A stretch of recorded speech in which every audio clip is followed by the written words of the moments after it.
I don't even know what I want to do. Like, let's back up because yes, there's all these great companies across industries I'd love to work for, but what am I actually going to do there?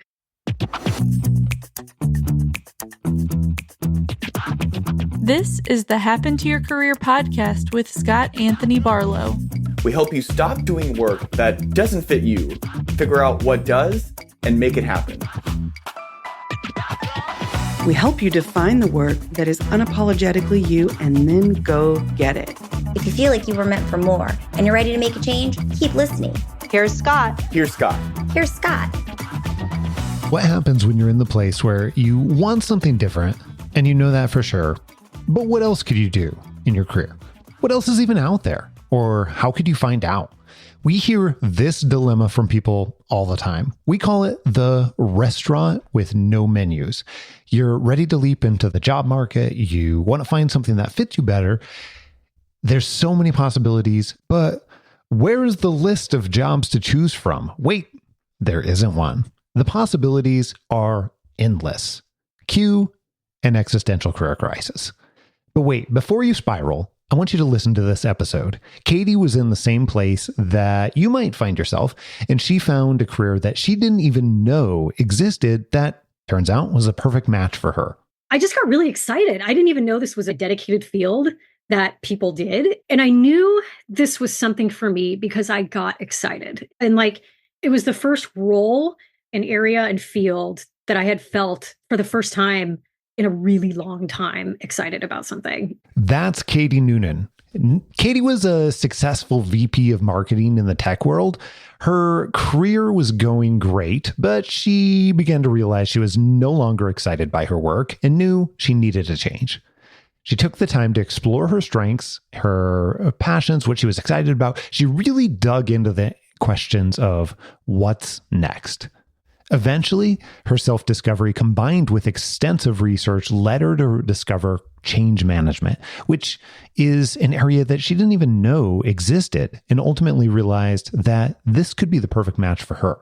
This didn't just happen by accident, though. She didn't just take an assessment and out pops change management for her. Nope. Caity did a lot of work with her strengths, defining what we would call must-haves, and experimenting, and she was able to uncover her ideal fit after researching, experimenting, connecting the dots with those strengths and potential careers. I want you to listen as we walk through how she identified her ideal career. Here's Caity explaining why she first decided to step away from marketing. In terms of my career, I started off in account management and sales. That led me to product marketing. And that really was what I loved. It was, okay, this is it. This is right where I need to be. I love every aspect of this. I then grew my career as a product marketer from junior all the way up to senior level management. And I sort of have gotten to the point where it's just not the same anymore. And so about a year ago, I finished up at a company and I just very deliberately was like, I don't want to do this anymore. There's, product marketing just isn't exciting to me as it used to be. The role and the job has changed the more senior I've gotten. There's aspects I love about it, and there's just a lot of stuff I really don't like about it. And so I wanted to have a very proactive approach in saying, I'm not just going to get back on the market, fall into the next PMM job a recruiter sends to me. I'm just going to really take the time. And I had a partner who was really supportive of this. He just was there to say, we're okay financially. Why don't you just take some time and figure out what you want to do next? And so throughout all of last summer, we did lots of travel. I just took time off. I wasn't really thinking about any career moves. I just needed the time off. And then kind of early of this year of 24, that's when I was like, okay, I need to start digging into this. And being a product marketer, research is one of the biggest things that you do. It's one of my strengths. And so I'm like, I can do this, right? I'm on Google. I'm searching, I'm reading books. I'm doing all the things I think I need to, right? I'm sort of talking to some close friends and coaches and mentors, and I'm just not getting anywhere, right? I'm just thinking, okay, I see all the pieces to this process. And I think you've mentioned this on a previous podcast of people just kind of jump from step A to, R, right? Or Absolutely. They just think okay, I think this is it. I'm just going to go target this role or this company, rewrite my resume and just go for it, right? There's not a lot of exploration, education, learning, experimenting, right? And testing. Yeah. And I didn't know that's what you needed to do, which sounds kind of silly now, but it seems obvious, but you really don't know it. How would you know? I mean, it's not like this is a standard class in college or anything else along those lines. Yeah. Yeah. And I just wasn't getting the hands-on direction and education around what I needed to do this process. And that's kind of when I discovered HTYC and really bought in and just understood your approach, right? I read your book and I saw that you have the short sort of trial boot camp. And I thought, this is so different, right? Like, this is hands-on. There's a blueprint and it's very methodical. And as me, I'm a very much like a doer, an executor. Just tell me what to do and I'll do it. And that's what I needed. Well, here's one of the things I'm curious before we get too far along here, because, fast forward and let's say that one of the things that you did incredibly well is you've went into this very intentionally. You were willing to invest the time and energy in yourself to make sure that your next change is a good match and a good fit. And it's setting you up for anything in the future too. And you had learned that areas of what many people might call change management are really great for you. So we're going to come back and we're going to talk about this. Yeah. But before we do, I'm really curious, was there a particular moment or event that made you realize that product marketing at whatever level, in whatever organization, was no longer a fit? Yeah, I think the moment for me when that was happening was I wasn't excited about the profession anymore. And I didn't want to educate myself anymore. I didn't really care about furthering my education in it, going to conferences, networking with other PMMs, that's where I kind of knew. It's just, I've lost my curiosity and my passion for this job. But I think what was tricky for me was that there are parts that I really liked about it. And I know we're going to get into this, I think, with, some of the strengths work, but it was hard for me to blatantly walk away because there were parts that I really did like. And so that left me a struggle of, okay, how do I keep the elements of product marketing that I really enjoy, but not be doing this job? So, yeah, but I do think that was the moment when I knew that career or that profession and that role wasn't going to be the right move moving forward. That's interesting. And you also you just mentioned the strengths pieces. And I think one of the things that you did really well was going into strengths and viewing that, let's call it a process. It's not technically a process. However, you're viewing it much like a detective. Yes. Okay, what were the pieces that you were utilizing over your past roles? So I'm really curious, what did that portion of the process, as you started to get into discovering, here's what my strengths are, here's what they actually mean. And I think coming into this, you already had a pretty high self-awareness. At least that was my perception since you and I got to chat. And I guess just take me through a little bit about what that section of going through, understanding your strengths, and then beginning to relate that information to the real world. What did that look like for you? Yeah. Well, I had first, so I had been familiar with StrengthsFinder a while ago. I think the first time I did it was about 10 years ago. Sure. I was at a company and my findings were actually different then. No surprise, probably, but there was no real application of what those strengths were and didn't really do anything with them at the time. And so fast forward 10 years, we're here. I redo the StrengthsFinder's testing and I'm just blown away by the findings. Like my top 5, I was shocked how accurate it was. I mean, and I could literally look at the 5 and say, yes, in all my career, I can point to these things with each of these 5 strengths. Sure. So first, I was actually really shocked about how accurate that was. So, and then the process of diagnosing your strengths, which is a really in-depth system where you're going through each and every one of your roles throughout your career, your responsibilities, your projects, everything you've done, and then applying your strengths to each of those jobs you've had. And I think that was a real aha moment because I started to find these patterns and these threads throughout each job that I was starting to tie together, but in relation to my strengths. So one example was that maximizer is my number one strength, which is really about you love to optimize things. You always want to make things better. You really like systems and processes. And one of the things that was threaded throughout my whole career is that I've always gravitated towards operational projects. I've always raised my hand to make a process better, institute a new system. And it was really operational and more people-based and less so just launch this product or go do this audience research. It was very much focused on making the company operate better. And so that was like a big aha moment. It was like, yeah, all the projects I actually really enjoy doing are spot on maximizer. Or if I think about in product marketing, I really liked the element of doing competitive analysis and market research. And intellection was my number 3 strength. And so all of these like little patterns of the parts that I liked about product marketing kind of revealed themselves.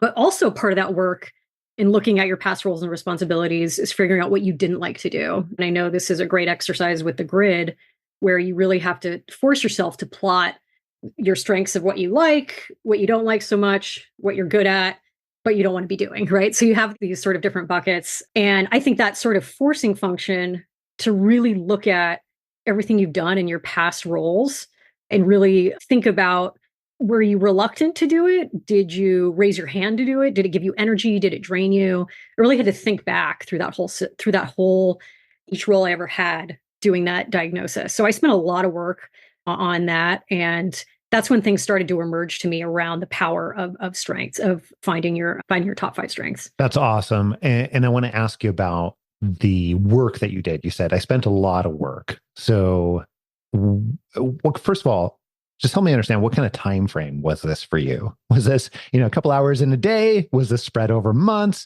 Help me understand what, as you were doing the strength specific work, what kind of time frame was that? I worked on and off on it for that whole kind of module around strengths, probably a couple weeks, but hours at a time. So I'd come to it, I'd come back. I'd have fresh eyes the next day. I'd be like, oh, actually, I also did that, or I didn't quite like that as much as I thought I did. So you're constantly looking at that work and reevaluating it throughout doing that module around your strengths. And I really like the system where you sort of look at all the work you've done, you start to highlight the things you love, you start to look at the things you don't. You start to do, I think the scoring was brilliant, where you look at the number of times you used each strength. And then you can see of your top 5, which ones emerged as your strongest. How frequently is this showing up? And you can start to see the different types of patterns.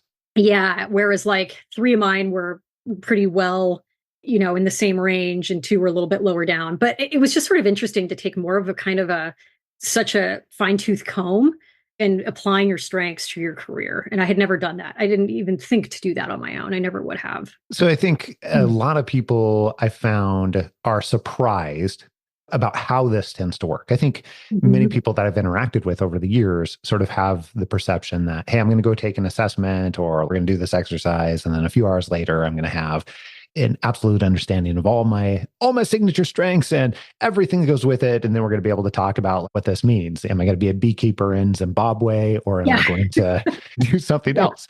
And so I find that there's a lot of surprise around what it takes. Like I heard you say this was spread over weeks, where you're spending hours, chunks at a time, and then have reflection or allowing things to simmer in between. But what did you find surprising as you were going through that section of the process? Yeah, I started to see patterns emerge around my values. So the biggest one for me was I really care about how things are done and not so much the what. That was a big one for me, where I was at so many companies, a lot of them startups or small size companies, where just getting things done with speed was more important. And I realized how much I internally thought that. And I really cared more about having operational soundness because I'm kind of a perfectionist. I think things can always be done better. I like to optimize those. I like to take time on presentations and make sure they're spot on, where I'd be in these environments where speed was the priority for the company. And so I started to see these patterns of my own values, like what really matters to me in the workplace. And I could start to see where I was finding these areas of unhappiness because my values around what I do at work were not aligning with the role. So that's just one example. And then sort of reflecting on your strengths after you do all this is really interesting as well. So Relator was one of my strengths, which is very more focused on sort of people to people, right? Kind of more individual and more supportive. And I could see how that was a strength because as a product marketer, you really have to get buy-in cross-functionally across the whole company. You have to really influence others, influence your peers, influence your leaders. And so I can kind of see how that emerged as a strength and thought about, okay, well, how can I take that with me into the future as well and do a different role? But, from here, I could kind of go into how I discovered change management, from that. Yeah, let's definitely talk about that here in a moment. I think one of the things I'm interested in first is, like, I heard you allude to the values piece, and it sounds like that was way more important for you than what you perceived it originally.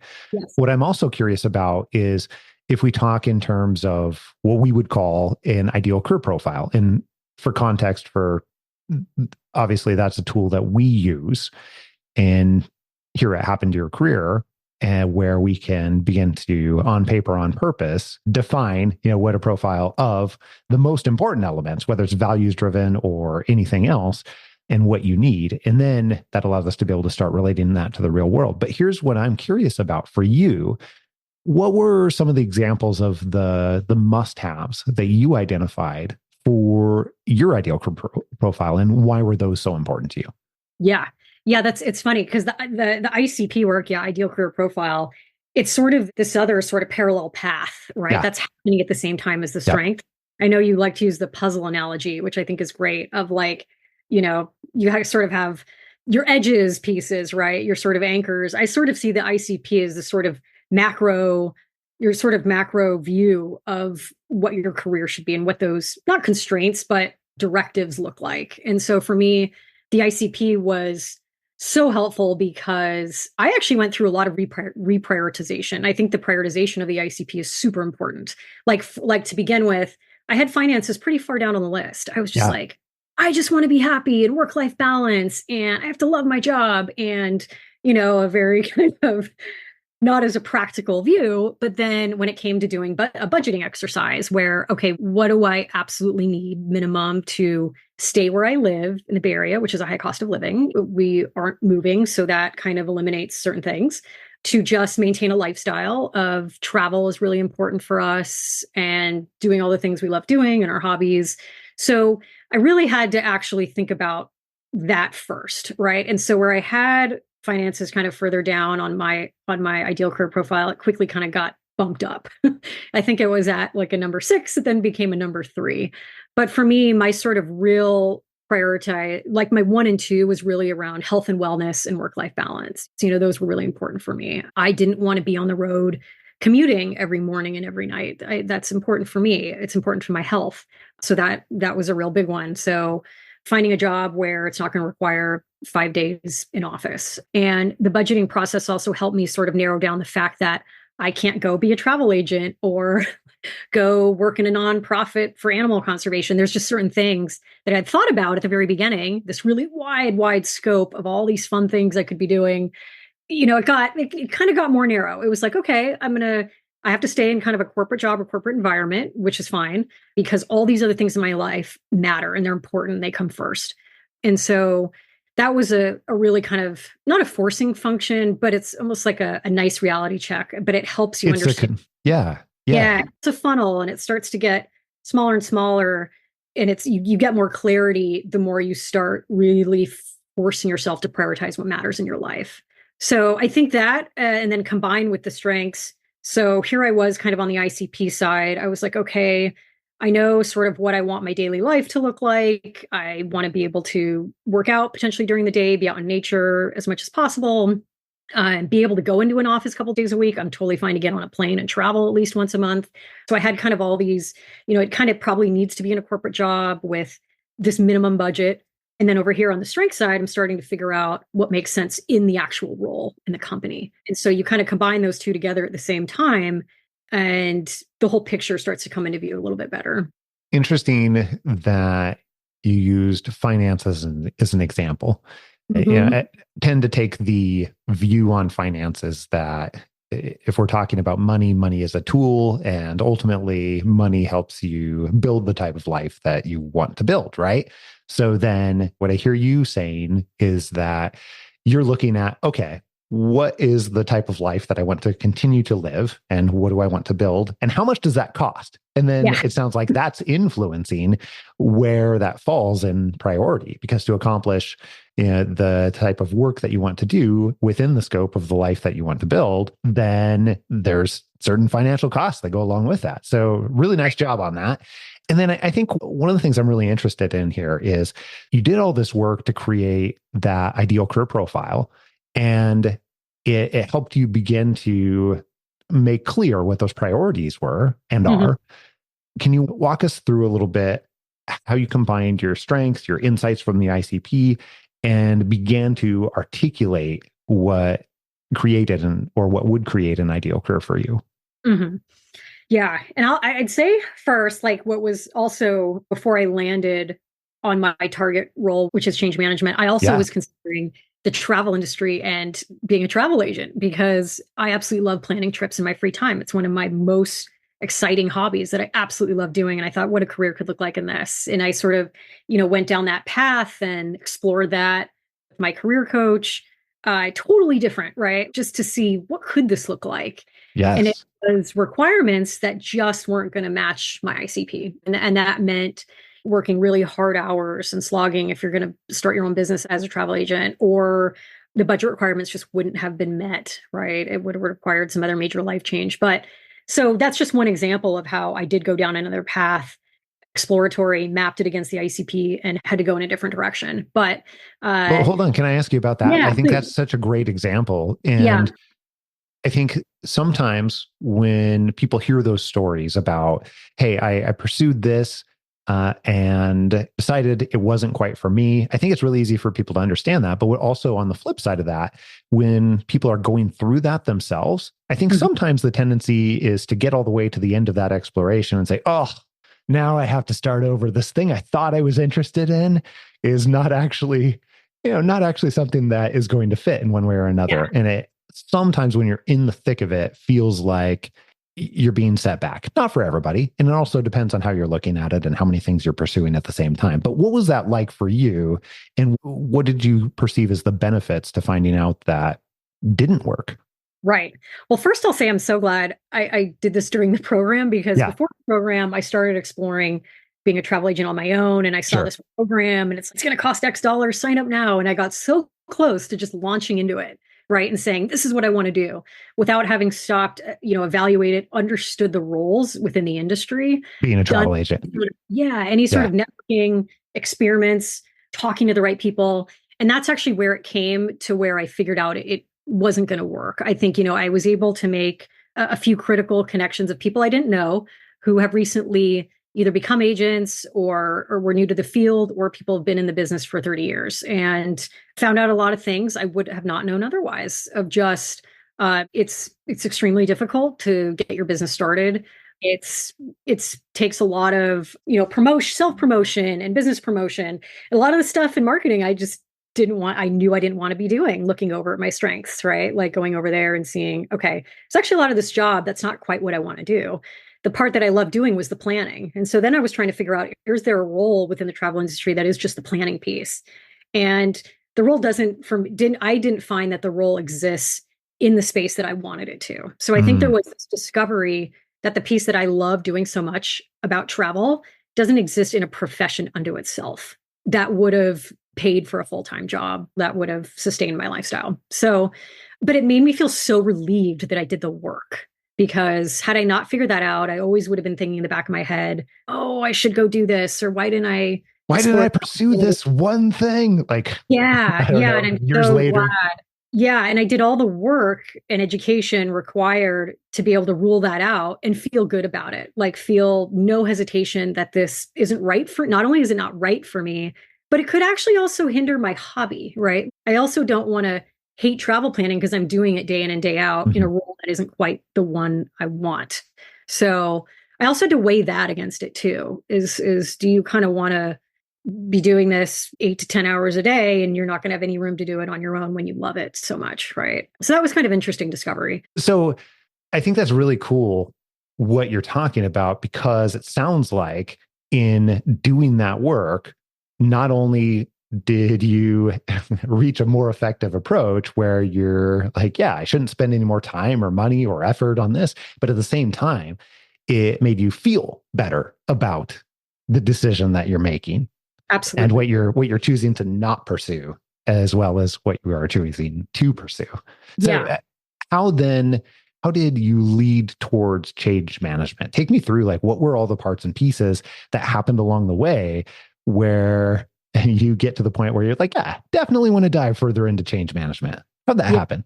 And what's funny is I didn't even know it existed. And I think this and how I discovered it was so interesting. So, I had kind of rolled out a few other things. My ICP is in a good place. I know what my life priorities are. I have a good sense of like, okay, this is the arena I need to stay in. Part of the process when you're finishing a lot of this work is then deciding, okay, are you going to go a company direction or are you going to go a role direction? And so I think a lot of people go the company, and I actually started going down the company path. And I quickly realized, I was like, wait a second, I don't even know what I want to do. Let's back up. Because yes, there's all these great companies across industries I'd love to work for, but what am I actually going to do there? So I had to quickly pivot over to the role side and just get really specific about what is a new job going to look like for me. I loved all the strength work I had done. I had so many aha moments, connected so many threads there.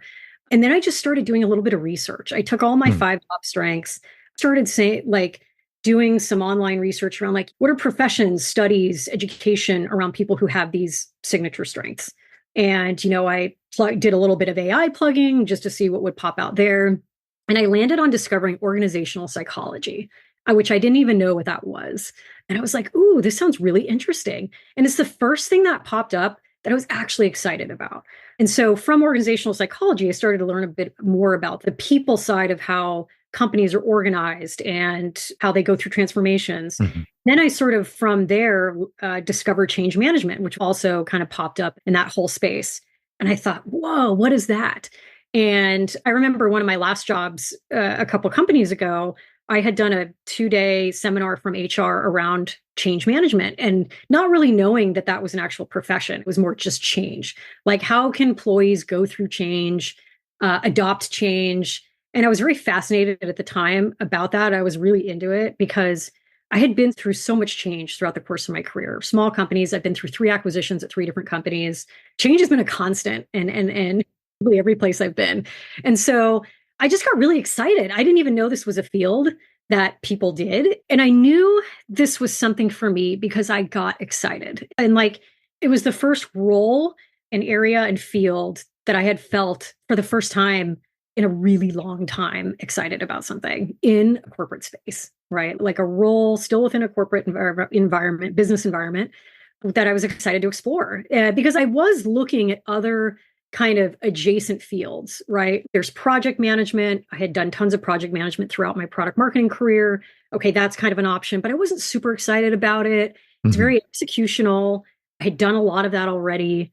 Then there was sort of operations roles, which again, kind of adjacent, but not focused so much on the people side, could end up being very heavily like numbers related, right? Sort of company performance related. So there was this space just missing that was sort of operations focused and people focused and project focused.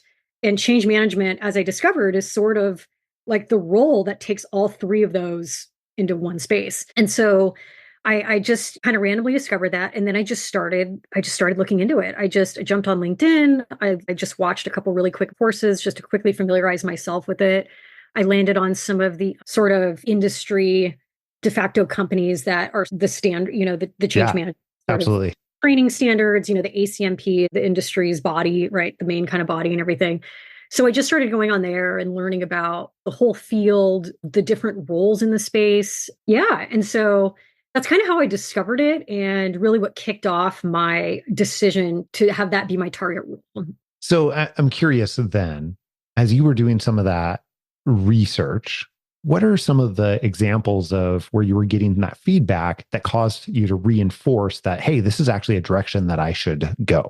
Where were you getting those little tidbits of information that, from an experimentation standpoint, caused you to think, yeah, this is actually an area that I should further experiment with or further dive into?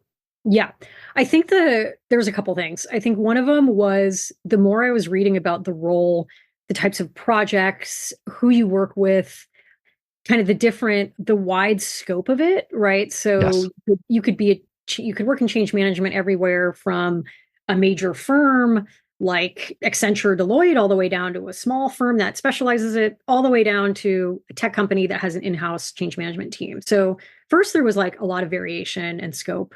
It wasn't too narrow. There were a lot of options here for this role and growth opportunity. I think the second was the more I was reading about it, the more I was looking at all of my past experience and basically thinking to myself, I've done a lot of change management in product marketing already. It just wasn't called that. And it was the pieces that I really liked.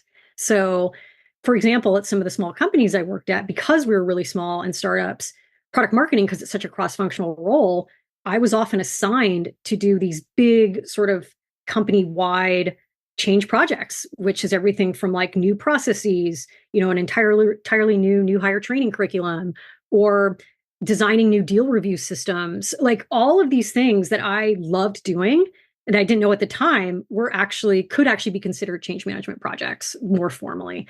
So I started to actually have this aha moment where I was looking back and thinking, okay, back to my strengths, all that whole diagnosis I did around my career. What did I like doing? What did I not like? All the things that popped out that I liked were actually related to change management with me not even knowing it at the time, or even what it was called.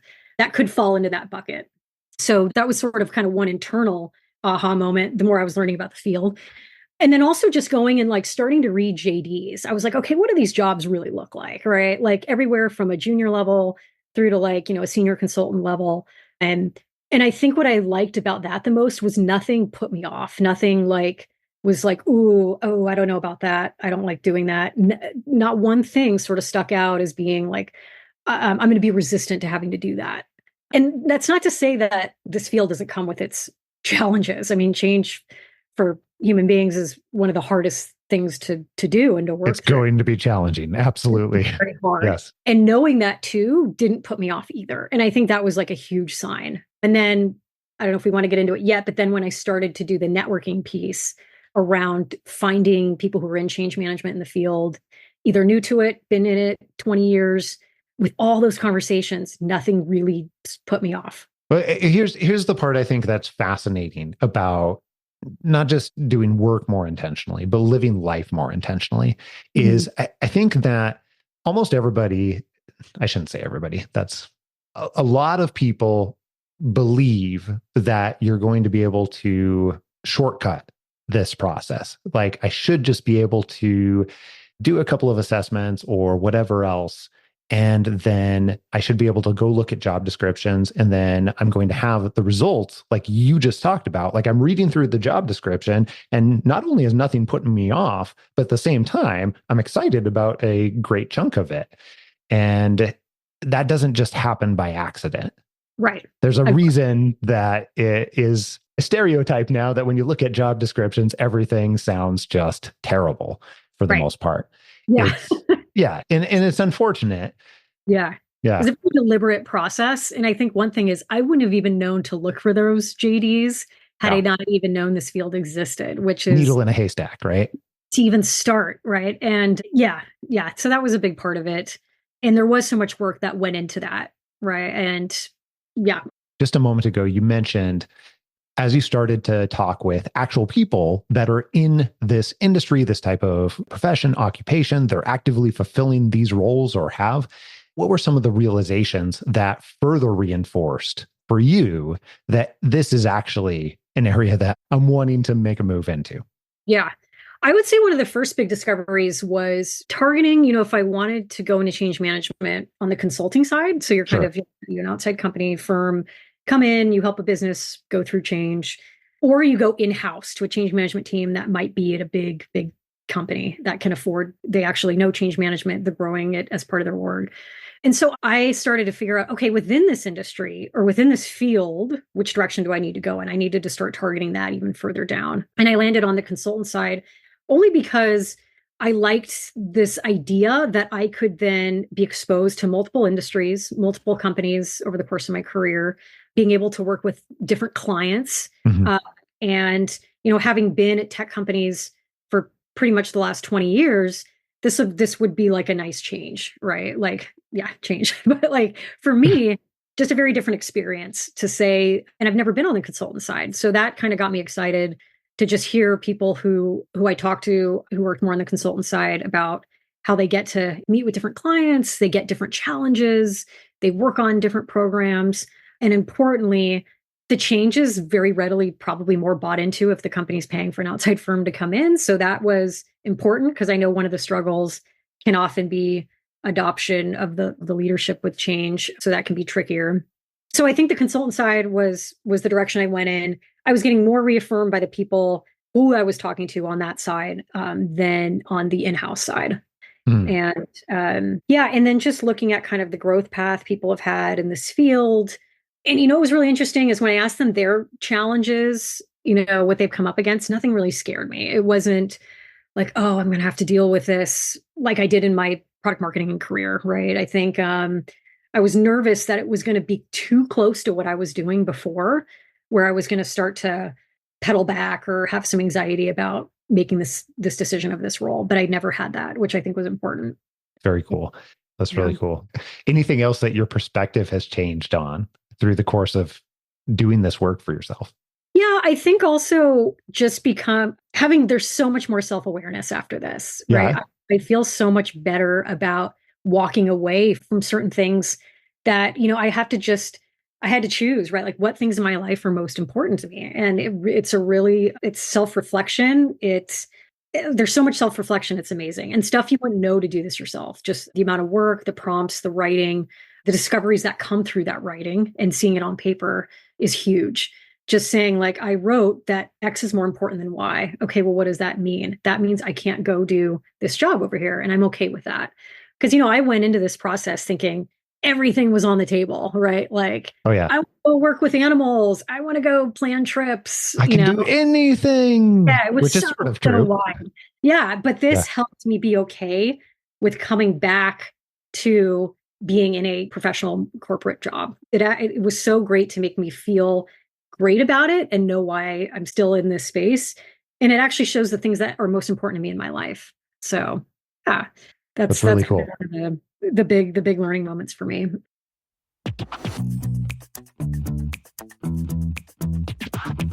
Most of the episodes you've heard on Happen to Your Career showcase stories of people that have taken the steps to identify and land careers that they are absolutely enamored with, that match their strengths and are really what they want in their lives.